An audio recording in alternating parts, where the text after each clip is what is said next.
Big Sports announced their support for The Voice. Unemployment rises, and tomorrow marks the anniversary, the first anniversary of the Albanese government winning the election. Here to discuss the news of the week from Bondi Partners is former Howard Government Minister Peter McGauran. Peter, how are you? Very well, Tim. Good to be with you. Yeah, great to have you. Now, this week we've seen the polling support for The Voice narrow. We've also seen big sports organisations get behind it. It's more in principle than anything else because individuals are the ones that need to vote.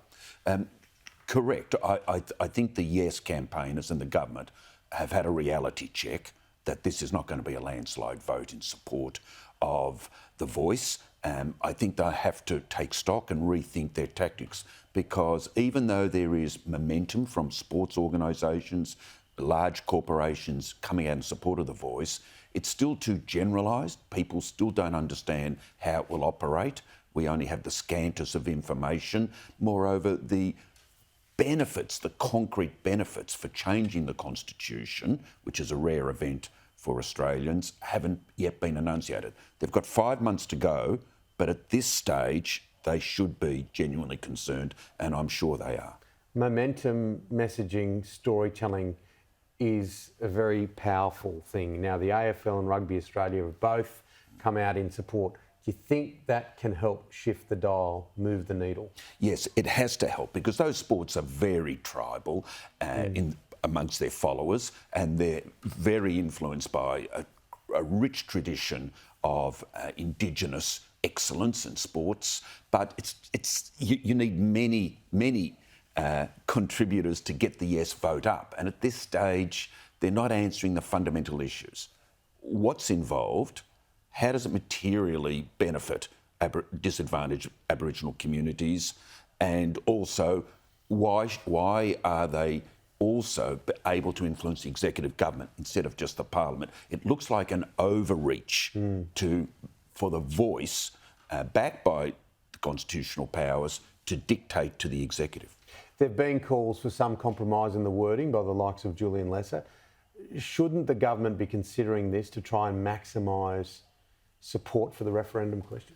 Yes, because Julian Lesser and other Conservatives who want to support The Voice can't do so because of its power over the executive and how that will become a legal nightmare and will give it unintended influence and power over the executive from a constitutional base. But the Indigenous leaders in support of The Voice won't allow the government to do that. As the months go on, and if it does look as if the vote will be lost, Prime Minister Albanese may well step in. But at this stage, he won't blink. You and I both spend our lives in community with Middle Australia, and you hear it, you see it, we both do. The way that people are hurting, 11 interest rate rises in the course of a very short period of time. The unemployment rate has ticked up this week. Does that show that these rate hikes are really hitting? Yes, the economy is slowing. Interest rates, unemployment's gone from 3.5%, which it had been level at for several months, to 3.7%.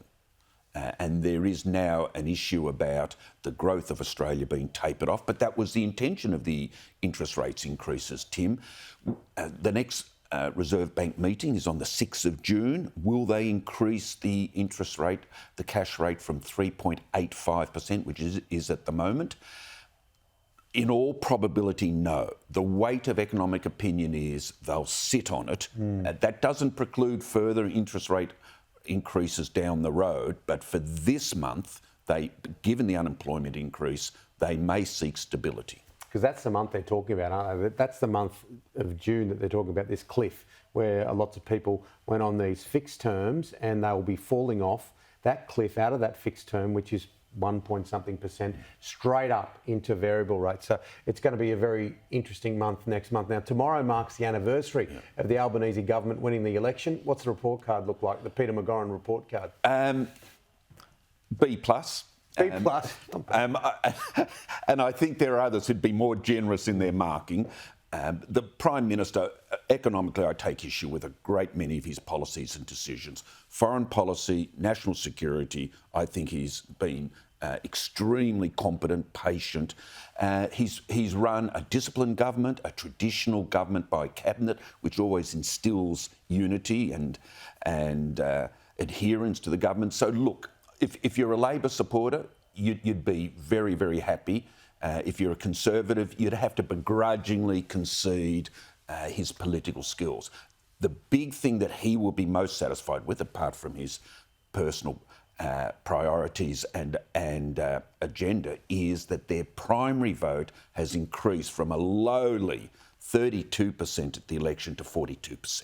So on the polls, Australians generally are giving the government a high pass mark. That's the thing about him, isn't he? Because a lot of people out there in business say, Anthony Albanese, oh, ho-hum. But when it comes to being a politician, he is precise, he is canny, he is a very crafted politician.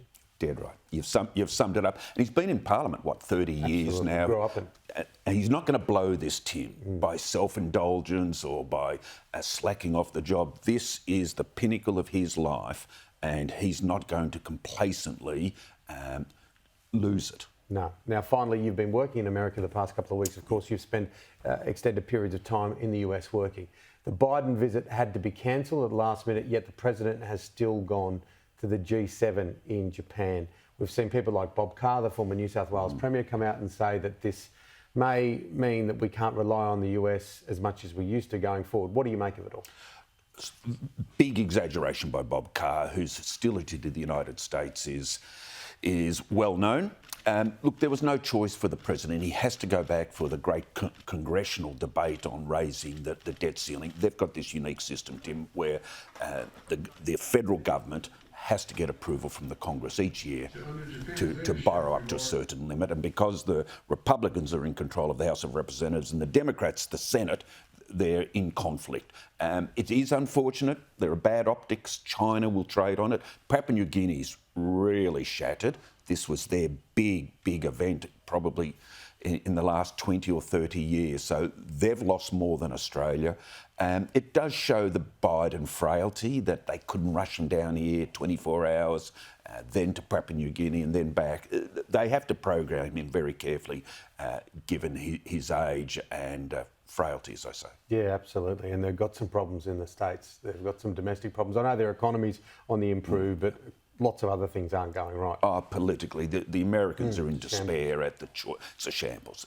The choice looks like being Trump and Biden. Again, the big thing I noticed has been the decline in public respect and support for Biden in the last 2 months. I'd go so far as to say his support is collapsing.